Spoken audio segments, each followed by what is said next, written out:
nahmaduhu wa nasta'inuhu wa nastaghfiruh wa na'udzu billahi min shururi anfusina wa min sayyiati a'malina may yahdihillahu fala mudhillalah wa may yudlil fala hadiyalah.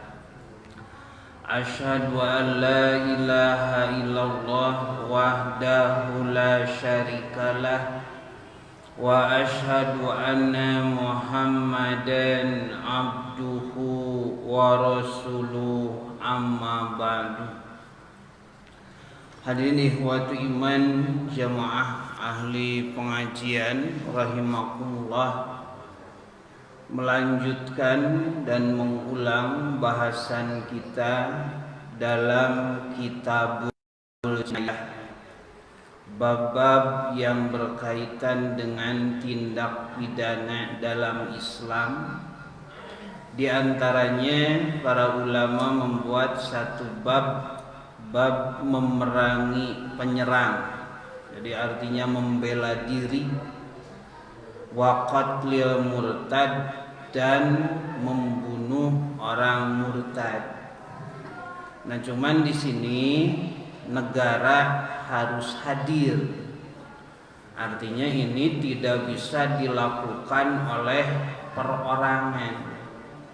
Jadi harus ada hakim yang menetapkan si A itu sebagai penyerang atau yang diserang membela diri sampai melukai malah membunuh yang lain. Nah, nanti negara di sini yang harus hadir.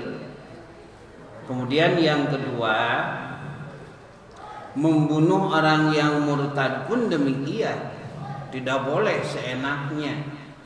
Ada orang murtad baehan, tidak.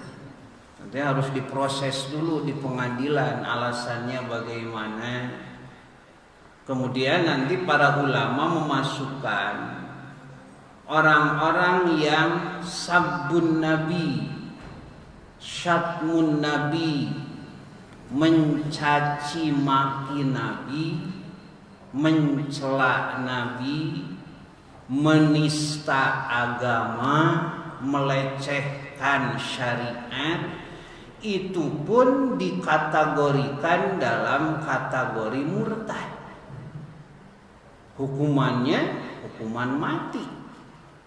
Cuman sekali lagi di sini negara yang harus hadir untuk melindungi syariat ini. Jadi di antara maqasidus syariah, maksud tujuan di adanya syariat ini yang paling utama adalah hifduddin, menjaga agama, di atas hifdun nafsi, menjaga jiwa. Memang jiwa dilindungi, tapi dalam beberapa kajian kemarin ada hadis bahwa la yahilu damlimri'in muslimin, tidak halal adalah seorang muslim yashhadu an la ilaha illallah wa anna muhammadar rasulullah, yang bersaksi tiada Tuhan selain Allah dan Muhammad itu utusan Allah. Itu harus dijaga. Hifdun nafsi ini, jiwanya itu tidak boleh diganggu kehormatannya. Ila fi ihda salasin, kecuali jika dia melakukan salah satu dari 3 perkara, jadi halal. Negara di sini harus menghukum apa? Yaitu az-zanil muhsan, pezina yang sudah pernah menikah, itu hukumannya kan hukuman rajam sampai mati. Begitu, apalagi kalau sudah tua. Nini jeung aki-aki zina, mau kudu nepi ka paeh gitu. Cuman bukan perorangan. Jadi negara yang harus mengeksekusinya. Kemudian yang kedua,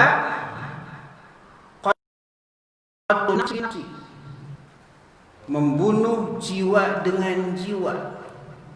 Jadi awas, di dalam Islam itu jiwa itu sangat dilindungi. Jadi tidak boleh seenaknya menghilangkan nyawa orang lain tanpa alasan. Begitu. Sekarang kan sedang ramai begitu hukum pembunuh. Nah, ini alasannya apa? Itu harus jelas dulu. Dan nanti untuk menghilangkan nyawa, ya pengadilan yang menetapkan dia harus dihukum mati atau apa. Itu tidak boleh aparat sekalipun itu melakukan eksekusi tanpa putusan pengadilan. Jadi harus ada prosedurnya begitu. Sebab kalau membunuh tanpa alasan, itu kan dalam beberapa ayat Al-Quran ancamannya itu neraka jahanam. Di akhirat, di dunia nyawa dibalas dengan nyawa. Kecuali kalau keluarga korban memaafkan, dia harus membayar dia. Apakah 100 ekor unta atau 1000 dinar? 1 dinar itu 4,5 gram emas. Mun kali 1000 opat 1,5 kilo. Siapa siapkeun maehan hiji kudu siap emas opat 1,5 kilo gitu untuk dia. Itu pun kalau dimaafkan. Kalau tidak dimaafkan, tidak bisa, nyawa harus dibalas dengan nyawa. Nah, Islam begitu. Nah, cuman ini masalahnya kan begitu, negara yang harus hadir lewat parlemen nanti menentukan hukum positifnya seperti ini. Jadi kita belum sampai. Mudah-mudahan ya ke depan nanti mungkin ini perjuangan yang masih panjang begitu. Jadi parlemen harus dikuasai oleh orang-orang yang punya giroh, punya cita-cita untuk menerapkan syariat ini secara kafah. Jadi membawa aspirasi kaum muslimin. Cuman karena sistemnya demokrasi liberal, ya suara terbanyak yang harus ditempuh begitu. 50+1 hukum naon wae bisa. Asal mayoritas padahal kita pun jumlahnya mayoritas akuan nama nah eleh wae. Jadi artinya ada sesuatu yang salah begitu dalam umat ini yang harus diperbaiki. Nah, di sini negara yang harus hadir untuk menetapkan hal-hal seperti itu. Dan yang ketiga adalah orang-orang yang berpindah agama kemudian yuharibunallaha wa rasulahu, memerangi Allah dan Rasulnya. Nah, makanya para ulama memasukkan para penista agama, pencaci maki Nabi, penghujat syariat itu masuk dalam kategori murtad, hingga hukumannya pun hukuman mati. Nah, ini yang harus diperjuangkan begitu. Kalau bisa dari nol lagi, jadi mencekak dari bawah lagi di tingkat TK, Pak, begitu, di tingkat SD, di tingkat diniyah, sanawiyah, begitu terus begitu. Kenapa? Karena ya bukan perjuangan enteng-enteng. Ini harus perjuangan bersama semua komponen kaum muslimin. Itu harus punya cita-cita yang sama. Jadi melaksanakan syariat ini tidak setengah-setengah gitu. Walaupun banyak yang beralasan gitu, ini kan bukan negara agama. Jadi negara agama bukan, negara sekuler bukan, negara naon? Ya negara yang bukan-bukan saja. Agama lain dan sekuler lainnya, lain-lain orang tak ribut wae begitu. Nah, jadi apapun sebetulnya bisa dilaksanakan asal kita bisa bersatu. Itu kan ada istilah peribahasa Arab itu kun kal yaden. Jadilah engkau seperti dua tangan. Beda tapi serasi, saling memahami. Wala takun kal uzunen. Ada dengan sesama saudara itu jangan seperti dua telinga. Walaupun dekat tapi seumur hidup tidak pernah bertemu, mumpangi.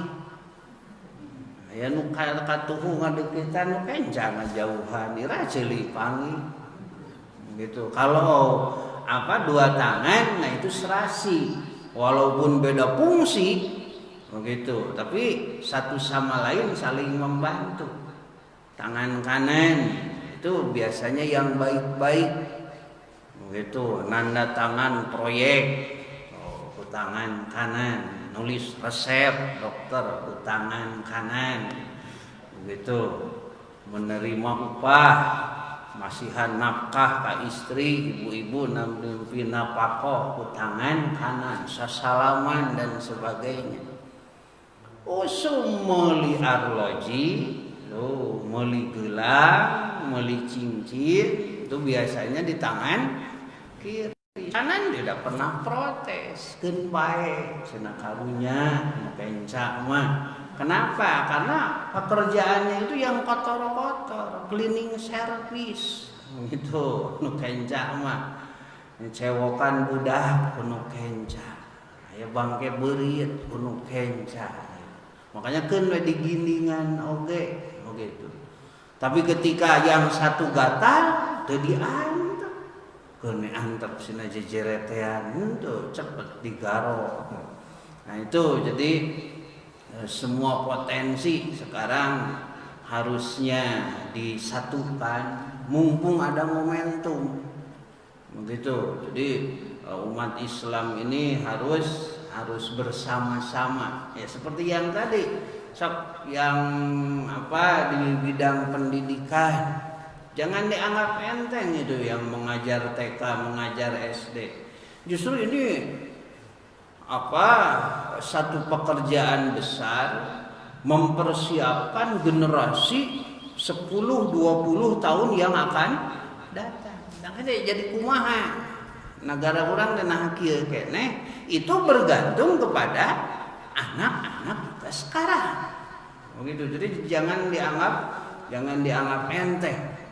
Jadi tiap orang punya peran masing-masing. Dan bapak-bapak jangan takut lah, punya anak aktif di partai, ya silahkan, asal bekalnya dasarnya kuat.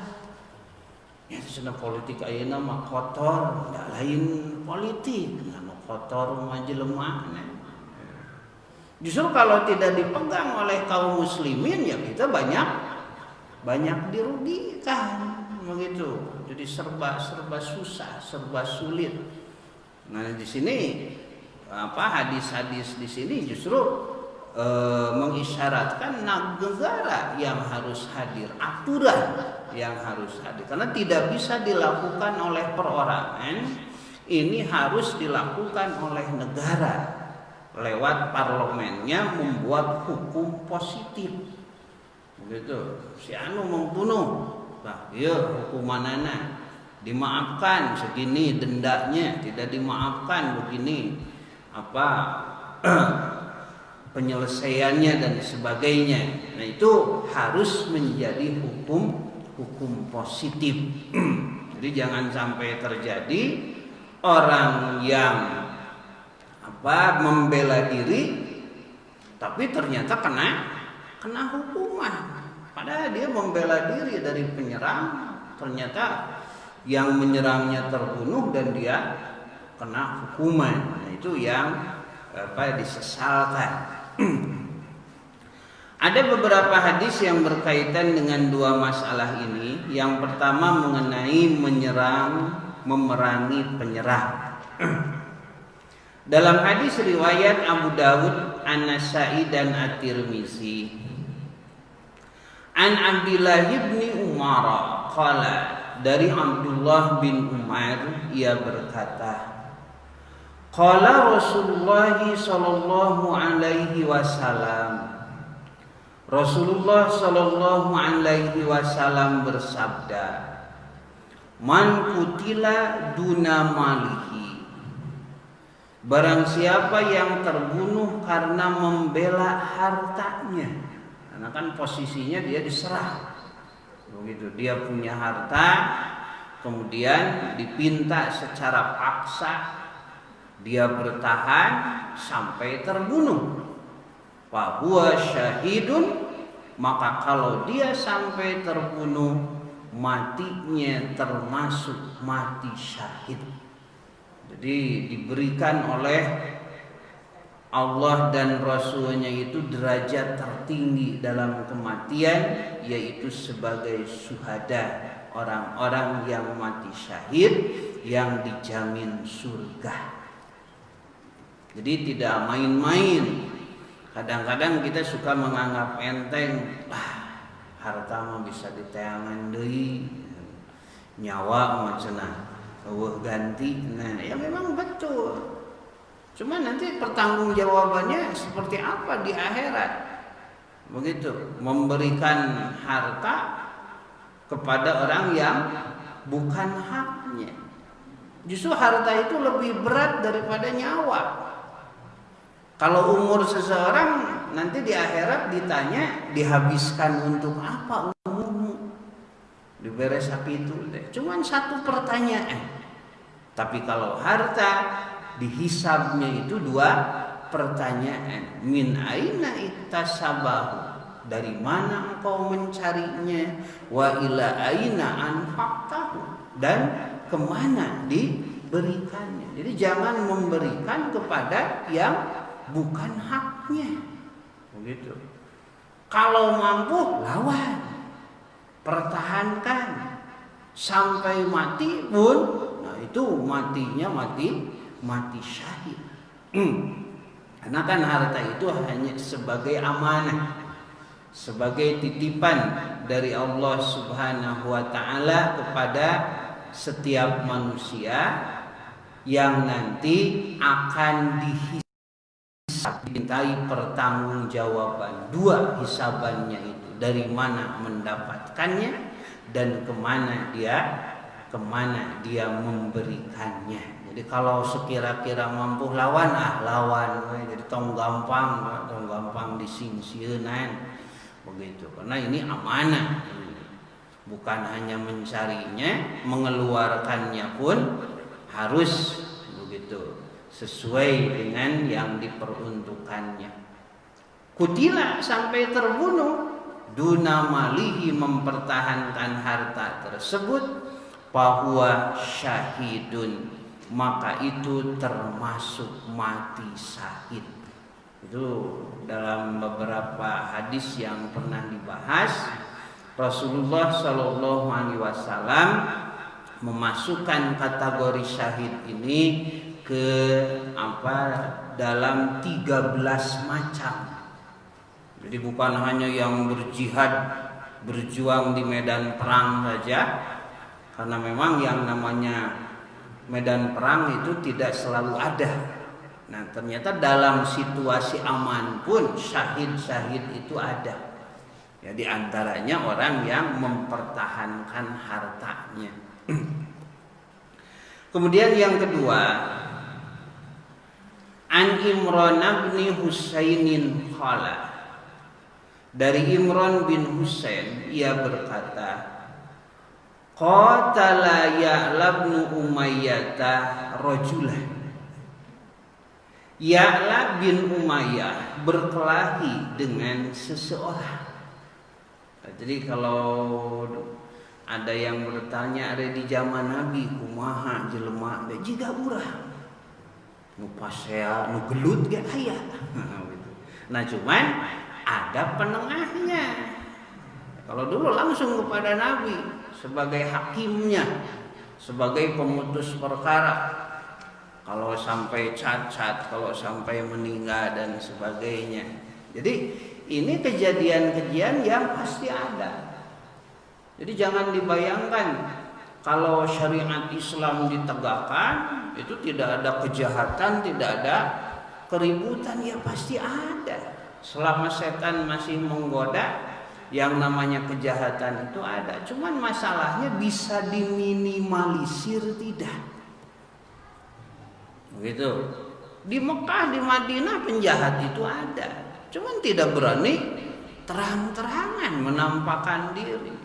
Karena ada efek jerah. Begitu, dia mun kapanggih, dia leungeun bisa buntung. Begitu. Orang yang mau berzina mun kapanggih bisa dirajam. Orang yang mau membunuh bisa dibunuh lagi. Begitu. Itu oleh negara ditetapkannya. Tanu gelut wae aya zaman Nabi teh. Namanya Ya'la bin Umayyah. Nah cuman begitu. Fa'adda ahaduhuma sahibahu. Lalu salah seorang dari mereka menggigit tangan musuhnya. Nah, itu ka jurus naon? Ieu teh jadi teu aya da dina bab gelut mah ngegel segala rupa. Ya, mungkin karena apa? Ruas begitu tah. Ya Allah teh yo digegel. Pantaja'a yadahu pamihi. Lantas ia menyentakkan tangannya dari mulut si gigit tersebut. Begitu ngegel tarik, menariknya juga keras. Akhirnya giginya yang harus mengalah. Panaja'a saniyatahu, maka tercabutlah salah satu gigi depannya. Nah, ini masuk pada kisos tidak hal seperti ini. Keduanya fahtasoma ila Nabi sallallahu alaihi wasallam. Lalu keduanya mengadu kepada Nabi sallallahu alaihi wasallam. Jadi yang giginya tanggal minta dikisos. Rasulullah, gigi saya tanggal, minta dikisos. Jadi apa? Gigi dengan gigi lagi, atau dengan 5 ekor unta. Jadi satu gigi itu dihargai 5 ekor unta. Faqala, kata Nabi, ya'uddu ahadukum kama ya'uddul fahlu. Seseorang dari kalian menggigit sebagaimana binatang jantan, onta jantan menggigit. Nah, zaman dulu itu di Arab ada perjudian, yaitu ngadu onta. Begitu. Di urang apa ngadu ayam, ngadu domba, itu aya ngadu onta. Nah, biasanya unta itu menggigit lutut lawannya. Gitu tuh, iya teh menyerang teh. Nah, ternyata tidak diperbolehkan. Jadi gelut wae aya aturannya. Itu kan perang ada aturan, berkelahi ada aturan. Cek Nabi, nah cenah kawas jiga onta jaluk gelut teh. Jurusna nahawan. Maka Rasulullah sallallahu alaihi wasallam menetapkan la diyata lahu, tidak ada dia, tidak ada kisos, tidak ada tebusan. Sebab orang yang menggigit disamakan dengan orang yang menyerah, dan orang yang digigit sama dengan yang membela diri. Wajar dikejetkeun dari luas atuh. Begitu digegel satarikna, dikejetkeun. Nah, ternyata giginya sampai tanggal. Ketika minta dibalas atau diat, Rasul tidak mengabulkan. La diyata lahu, tidak ada diat baginya. Jadi termasuk kepada membela diri dari penyerangan. Nah, ini hal-hal seperti ini pernah terjadi di zaman Rasulullah Shallallahu Alaihi Wasallam. Kemudian selanjutnya dalam hadis riwayat Imam Bukhari dan Imam Muslim, an Abi Hurairah qala, dari Abu Hurairah ia berkata, qala Abul Qasim sallallahu alaihi wasallam, telah berkata Abul Qasim sallallahu alaihi wasallam. Nah, ini Abul Qasim ini kunyah, gelar Nabi sallallahu alaihi wasallam, karena dulu pernah punya putra dari Siti Khadijah namanya Al Qasim. Maka beliau dipanggil dengan nama Abul Qasim, bapaknya Al Qasim.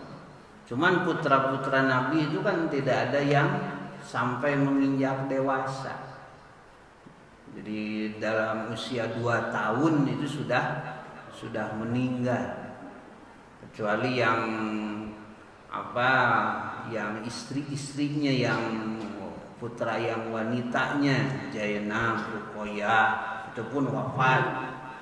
Ummu Kulsum, dan terakhir Fatimah, wafat 6 bulan setelah Rasul wafat. Nah, kata Nabi, lau anna mra'an ittala'a 'alaika bi ghairi izni, sekiranya ada seseorang masuk ke rumahmu dengan tidak izin bagimu, nah henteu keketrok heula, henteu salah, tidak diizinkan jo asup we. Kan reuas atuh boga imah teh, apalagi ibu-ibu. Begitu, waker teu ditiung dan sebagainya. Nah, kalau si pemilik rumah itu pakofakta ainah, lalu engkau melemparnya dengan batu tepat ke matanya, fahazabtahu bihasatin, engkau melemparnya dengan batu, pakofakta ainah, sampai menyebabkan matanya buta, lam yakun 'alaika junahun, maka tidak ada satupun hukuman atasmu, tidak ada kisos, tidak ada diah. Ini mata itu kan 2 mata itu 100 unta, 1 mata itu diatnya 50 ekor unta, setengah nyawa itu hiji panon teh. Tapi karena ini membela diri, begitu tubuh-tubuh jo norobos ka imah, salam henteu, ketrok henteu leuas, peluar teh dibaledog ku asbak. Dipikeun ka teh nempo sabelah, lam yakun 'alaika junahun, maka tidak ada satupun hukuman atasmu. Nah, begitu. Jadi tetap saja ini nanti akan dibuktikan. Kalau dulu oleh Nabi, jadi orang semua yakin, percaya karena Rasul dibimbing oleh wahyu. Nah, kalau sekarang dibuktikan dengan fakta, data, begitu, saksi-saksi, itu yang menjadi pembuktian di pengadilan nanti. Jadi ini betul tidak membela diri sampai menyebabkan mata seseorang itu buta. Wa bilabdin li Ahmada wa Nasa'i wa Shahahu Ibnu Hibban, pada lafaz Ibnu Hibban, pala dia talahu wala kisoso. Jadi tidak ada dia, tidak usah mengganti 50 ekor unta, wala kisoso, dan tidak ada kisos. mata dibayar dengan mata, itu tidak ada. Karena ini sebagai pembelaan diri, memerangi orang penyerang masuk rumah tanpa izin. Makanya kalau 3 kali mengucapkan salam tidak ada, ya sudah Pak, ulang saja. Begitu, artinya sanajan keur aya oke dia tidak mau dikunjungi. Komo menitip amanat ka budak nama, bejakeun bapak teu aya. Cek budak teh cenah. Aya jang bapak teh nya teh namanya teh nyarios bejakeun teu aya. Enggak mau dikunjungi. Ulah maksa. Karena kalau maksa masuk, nah ini yang berhak pemilik rumah. Kemudian selanjutnya Anil Bara ibni Azib bin qala, dari Al-Bara bin Azib dia berkata, qada Rasulullah sallallahu alaihi wasallam anna hibdul hawaid bin nahar ala ahliha, bahwasanya penjagaan kebun pada waktu siang wajib atas yang punyanya. Jadi lamun aya onta ka kebon, binatang merusak kebun di siang hari, lain salah onta, lain salah pengembala unta, tapi salah tukang kebon. Nah itu diusir begitu.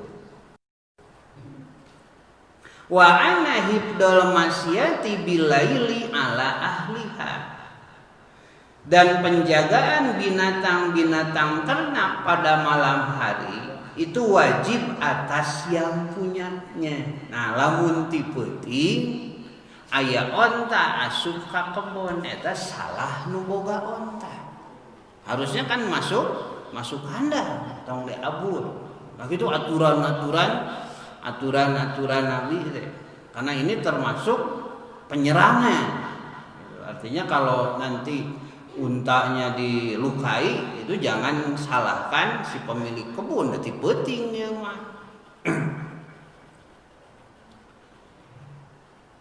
Wa anna ahlil masyiyati ma asobat masyiyatuhum bilaili, dan orang yang punya binatang ternak wajib mengganti apa yang dirusak oleh ternaknya jika terjadi di malam hari. Jadi begitu menyeluruhnya aturan-aturan Islam itu. Jadi sampai hal-hal serupa ini diatur. Nah nanti dikembangkan, karena sekarang kan semakin permasalahan semakin kompleks, maka dituntut para hakim itu untuk berijtihad sebaik-baiknya. Makanya bagi hakim itu mau benar mau salah dia dapat pahala. Apabila seorang hakim menetapkan satu putusan fa'asobat dan benar, begitu, yang benar dimenangkan, yang salah dikalahkan, maka dia akan mendapat 2 pahala. 1 pahala dari kebenaran memutuskan hukumannya, yang kedua pahala karena ijtihadnya, kesungguh-sungguhan dalam berpikir. Makanya hakim itu tidak boleh bertemu dengan terdakwa, bisa aya nanaon gitu. Gitu mah geus di omat-omatan. Duh cenah ieu sok atuh naon karesepna, naon kabeukina, atuh moal ieu memutuskan perkaranya itu. Tidak boleh ketemu hakim dengan terdakwa. Tapi apabila si hakim itu salah memutuskan, karena memang data-datanya lengkap, nu salah teh, ayeuna mah begitu alat bukti, saksi segala rupa dia kuat. Ari nu bener tidak ada bukti, tidak ada saksi, sampai kalah di pengadilan, tetap si hakim mendapat 1 pahala, yaitu dari segi ijtihadnya. Hakim nu kumaha itu kan sudah dibahas. Begitu, hakim teh aya 3. Nu hiji ka surga, nu dua ka neraka. Mudah-mudahan loba nu hiji urang teh. Jadi dia benar-benar memutuskan itu sesuai dengan ilmu yang dia miliki, bukan karena pesanan-pesanan. Kemudian selanjutnya, nah ini yang kedua mengenai hukuman mati bagi orang yang murtad. Nah, ini perjuangannya berat. Apalagi sekarang ini kan ada hak asasi manusia. Jadi berpindah agama itu hak perorangan. Nah, sekarang kita mengusahakan negara harus hadir. Ini banyak nanti penentangnya. An Mu'adz bin Jabalin, hadisnya dari sahabat Mu'adz bin Jabal, pirajulin aslama summa tahawada, tentang seseorang masuk Islam lantas dia kembali menjadi Yahudi. Asal nanti Yahudi masuk Islam jadi Yahudi deh. Ini kan berbahaya gitu. La ajlisu hatta yuktala qada'ullahi wa rasulihi. Kata Mu'adz, saya tidak akan duduk, karena diutus oleh Nabi untuk menjadi wali, menjadi gubernur di negeri tersebut, hatta yuktala qada'ullahi wa rasulihi, sampai orang tersebut dihukum mati. Ini adalah putusan Allah dan Rasulnya. Paumira bihi fakutilah, lalu diperintahlah untuk membunuh orang tersebut. Wa bi riwayatin li Abi Dawud, pada riwayat lain dalam riwayat Abu Dawud, qadis tutiba qabla zalika, ternyata tidak begitu saja, tetapi sebelum itu disuruh bertobat. Jadi ada pendekatan dulu. Begitu. Ya kumaha we di pengadilan. Begitu. Sok sina ieu heula, begitu ada apa? Diakurkeun heula dan sebagainya. Ternyata dia tidak mau tetap dalam keputusannya, tetap menjadi Yahudi. Padahal dia sudah masuk Islam. Maka diputuskanlah hukuman mati baginya. Nah ini apa?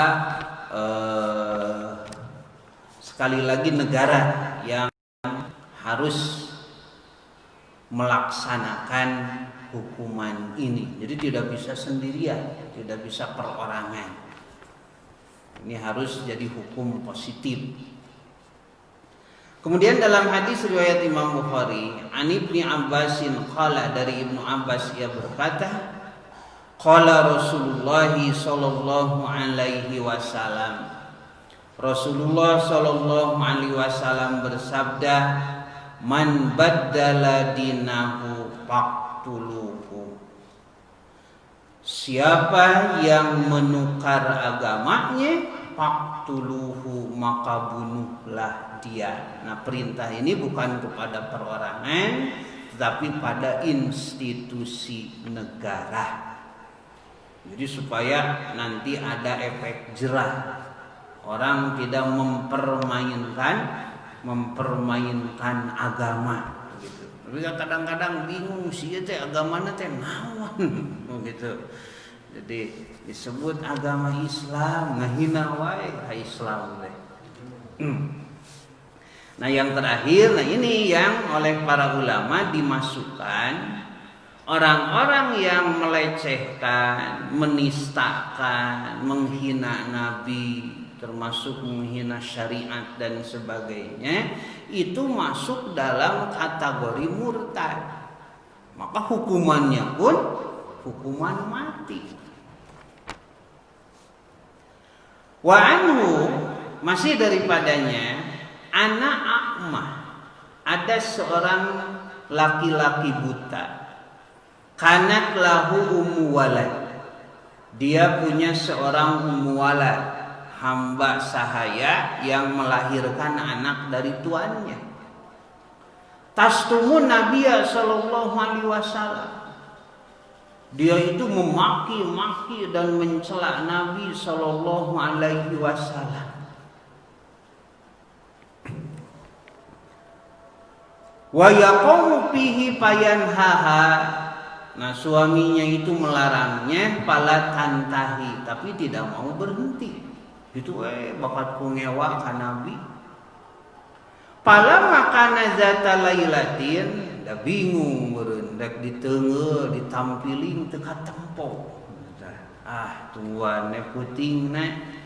Nah, satu malam ahwazal miqwala. Dia mengambil miqwal. Miqwal itu pacul yang tajam sebelah. Bahasa orang balincong. Paja'alahu fi batnihi. Lalu ia taruh di atas perut istrinya, wattaqa'a 'alaiha, dan ia mendudukinya. Tepira didiukan. Faqatalahu, sampai terbunuh. Begitu. Fabalagha zalika Nabiya sallallahu alaihi wasallam, maka berita ini sampai kepada Nabi sallallahu alaihi wasallam. Faqala, kata Nabi, alashhadu fa inna dammaha hadar. Saksikanlah bahwa darah wanita itu hadar, sia-sia, mati konyol. Tidak ada kisos, tidak ada dia. Si pembunuh penista Nabi hukumannya hukuman mati. Siapa yang membunuhnya tidak ada tuntutan. Ini makanya dimasukkan kepada kategori orang yang murtad. Nah, sekali lagi ini merupakan tugas negara. Negara yang harus hadir untuk melakukan eksekusi hukum ini. Jadi artinya kita tidak boleh secara perorangan atau berkelompok untuk memaksakan hukum ini. Ini harus resmi. Sebab nanti jadi masalah baru, begitu. Harus melalui proses pengadilan yang ketat. Jangan terjadi sampai kesalahan, begitu. Puguh-puguh membela diri, disangka dia membunuh. Jadi jangan sampai seperti itu. Harus seketat mungkin. Hakim memutuskannya harus sejernih mungkin. Nah, mudah-mudahan ke depan kita bisa mewujudkan keinginan kita. Cuman tentu saja ini harus lewat perjuangan bersama-sama. Sekecil apapun andil kita, itu akan menjadi modal untuk hasil yang dipetik oleh keturunan-keturunan kita. Walaupun sekarang belum terwujud, mungkin nanti di beberapa generasi yang akan datang ada hasilnya. Dan jangan lupa bahwa Allah Subhanahu wa ta'ala tidak akan salah mencatat sekecil apapun amal soleh yang kita lakukan. Samina wa ata'na ghufranaka rabbana wa ilaikal masir. Rabbana atina fid dunya hasanah wa fil akhirati hasanah wa qina azabannar. Aqulu qouli hadza wa astaghfirullah li wa lakum. Wassalamu alaikum warahmatullahi